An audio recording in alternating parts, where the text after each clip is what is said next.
Ja jūs tagad padomāsiet, vai jūs šorīt jau dzirdējāt mūziku, vai jūs izlasījāt kādas grāmatas rindas, kultūras astapāt, vai jūs izdarījāt kaut ko labu kādam cilvēkam, palaidāt mašīnu iekšā plūsmā, vai uzsmaidījāt, vai padevāt, vai palīdzējāt kaut kādā veidā, tātad jūs bijāt līdzdalīgi un sabiedrībai noderīgi.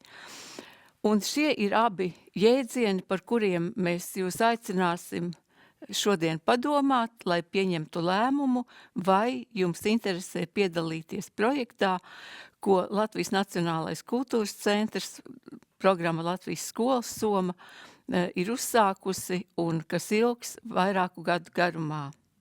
Tātad kultūra un līdzdalība. Ja šajā pašā brīdī daudz viet Latvijā ne tikai runā par kultūru, kā tas ir piemēram Cēsīs, un sveiciens visiem, kas Cēsīs šobrīd runā par kultūru un izglītību, bet arī daudzi mākslinieki jau ir devušies ceļā, lai skolās rādītu savu sniegumu. Daudzi skolēni ir iekāpuši autobusos vai citos transporta līdzekļos un dodas uz kultūru vietām.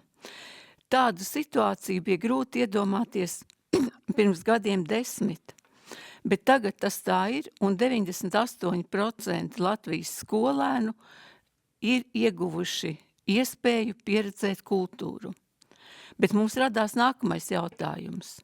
Cik dziļi, cik nopietni jaunieši izprot to, kas viņiem pieejams? Vai viņi piedalās lēmumu pieņemšanā izvēloties kultūras norises? Vai viņi pārunā to, ko ir sapratuši? Un otrs jautājums. Sabiedrībā šodien runāja ļoti daudz par to, ka jauniešu līdzdalība ir nepietiekama. Par to, ka viņi jau kļūdam par pieaugušiem jauniešiem neiet uz vēlēšanām, par to, ka viņi skolas sabiedriskajā dzīvē varbūt negrib iesaistīties. Bet jautājums ir, kā mēs viņiem radam šīs iespējas un kā mēs viņiem palīdzam. Jo patiesībā ir tā, ka demokrātija un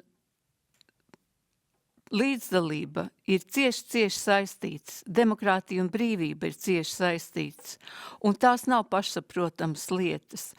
No mazām dienām, no došanās uz bērnu dārzu, no attiecību veidošanas ar saviem vienaudžiem un tiem, kas varas pozīcijā, vecākiem vai audzinātājām, jaunie cilvēki saprot sabiedrības darbības modeli. Un ja viņi grib līdzdarboties, tad vai nu viņi tiek apturēti vai veicināti, vai viņiem tiek mācīts, kā to izdarīt vislabāk. Tā, lai nekas necieš un visi ir ieguvēji.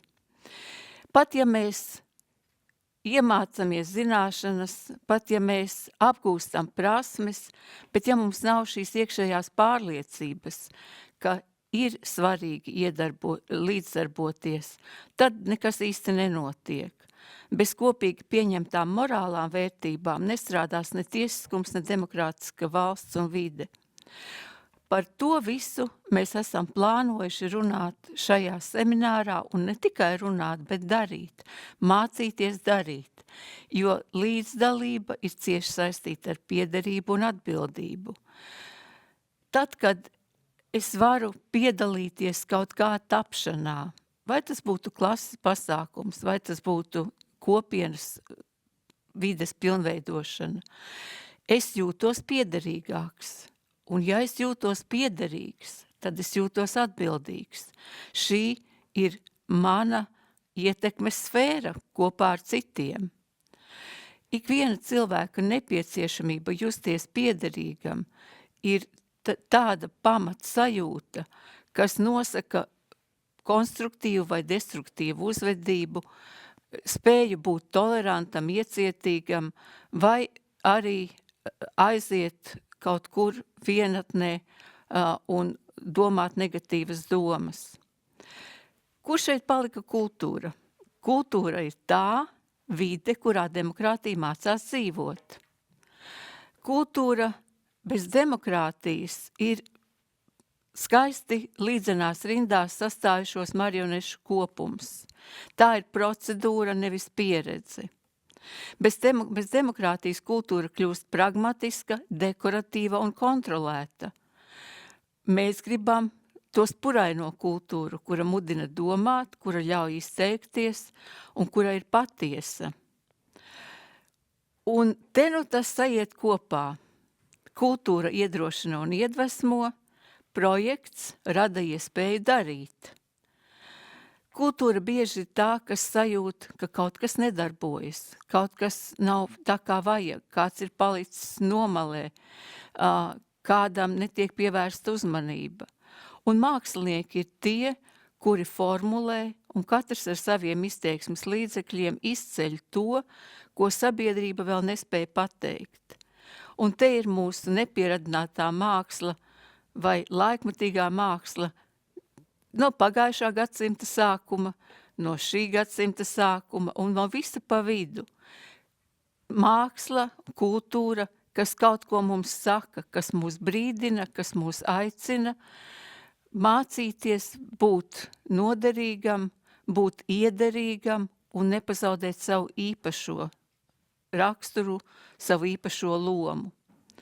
Un tā nu mēs esam, balstoties uz programmas Latvijas skolas Soma pieredzi, izveidojuši jaunu projektu, jaunu iespēju darīt, kuru šodien laižam tautās, sakot, ka meklējam ceļa biedrus un domu biedrus, lai visi kopā vērojot, domājot un darot, palīdzētu paši sev un visai sabiedrībai kļūt labākai.